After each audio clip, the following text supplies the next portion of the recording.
There are hundreds, if not thousands of power banks in the world. So why did we choose this one? Welcome to the long-term review, where we only review products that we've owned and used for at least 3 months. And today we're reviewing the Iniu power bank. At least I think that's how you pronounce it. Iniu? If you're watching this video and you're like, that doesn't look like the power bank I'm looking at, you're probably right. And spoiler alert, we like this one so much, we bought the new version. We've had this specific power bank for about 3.5 years, and on the use scale, we use this often. Since it's been 3.5 years, you can no longer buy this version on Amazon, but you can buy the upgraded version. It's about $70, at least right now. It's on some sort of sale, but I think typically it's about $100. I really don't want to focus too much on the newer version just because I haven't used it that much, but it really just seems like it's a new and improved version of the old model, which we really liked, and if it's anything like the old version, we're gonna like it just as much. At some point, I'm gonna go over the obvious differences between these two, but for the most part, I'm gonna focus on where it all began. So we've always had some sort of power bank that we take with us when we go camping, traveling, overnighters. Whenever we need to keep our devices charged, we're taking this with us. 3.5 years ago, we were in the market for a new one of these, and there's really 3 top dogs on Amazon. You've got Anker, Ugreen, and Iniu. The reason we chose Iniu over Anker and Ugreen is because it comes with a 3-year warranty. Anker is only an 18-month warranty and Ugreen is only a 12-month warranty. And with batteries being so unpredictable, sometimes they last a year, sometimes they last several years, you want that peace of mind that if this thing doesn't last for you, that you can get a replacement. The other reason we got this is because it is the most affordable. So one that is the most affordable and also has the best warranty just seems like a no-brainer to me. When you click the button once, the display comes on and you can see your battery percentage. That's one thing I really like about these power banks, is being able to see a physical number and know exactly what my percentage is at. A lot of them just have like little dots and you can just kind of guess what the percentage is at, but having the exact number on the outside is super nice. The body on this thing is pretty thick, but I mean, it's 25,000 milliamps, so that gives you a ton of battery charging. I have the iPhone SE, I know, don't judge me.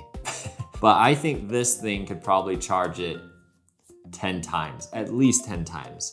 We also take our camera gear everywhere with us, and we use this to keep the batteries topped off, and we really don't have any issues with this running out of juice. One thing I know about this power bank is that it has power delivery.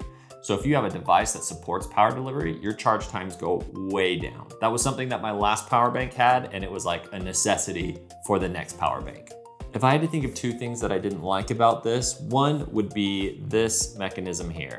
I believe this is technically a phone stand. So if you're charging, you can pull it out of the back and sit your phone there, and it's propped up and you can look at it while it's charging. For some people that might be cool, but for me, it's just gotten loose over the years and it's just noisy and flicks. It's not a big deal, but I feel like it's unnecessary.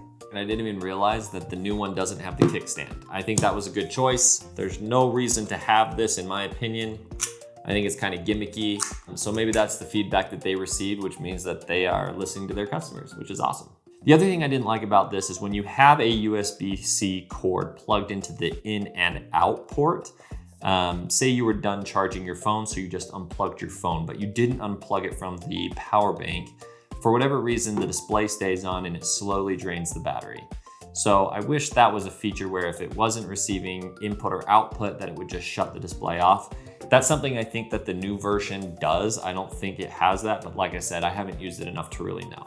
So the reason we upgraded wasn't because we wanted to, but because we needed to. We started having issues with this where when it got to about 50% battery life left, it would just shut off. I even reached out to Iniu to see if there's anything that we could do to fix it, and they were super helpful. They wanted to see how they could help me. Even though my 3-year warranty had passed, they were willing to work with me. But I really just wanted to know if there was a fix, and if not, I was happy to purchase a new one because we've liked this one so much.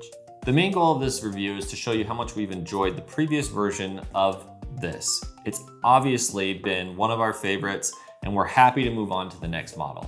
So now let's take a look at the differences. Obviously, you can tell there's a drastic difference in size.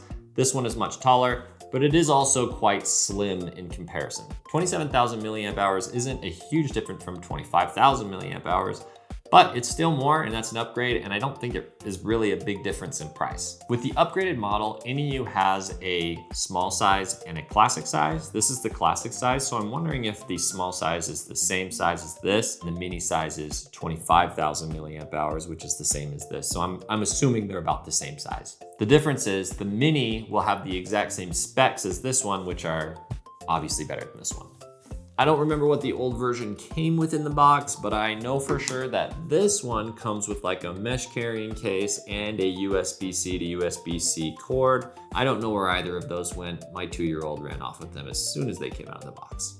So going over the spec differences, the in and the out port on the old one was 65 watts and the new one is 140 watts. The next USB-C port, which is just an out port, on the old one was 30 watts and on the new one is a 45 watt. And the USB-A on the old one was a 22.5 watt, where now it is an 18 watt. So obviously a couple key differences. This new one is obviously going to be able to handle charging a laptop a lot better than this old one.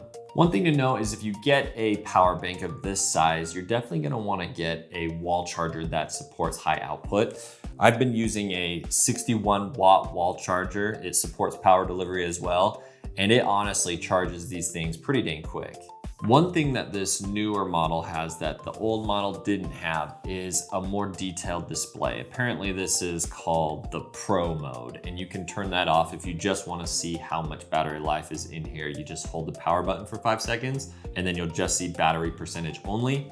But in Pro mode, it's kind of nice because it'll show you how many watts you're outputting or inputting. If you're outputting watts, it'll tell you how many hours it can run at that watt output.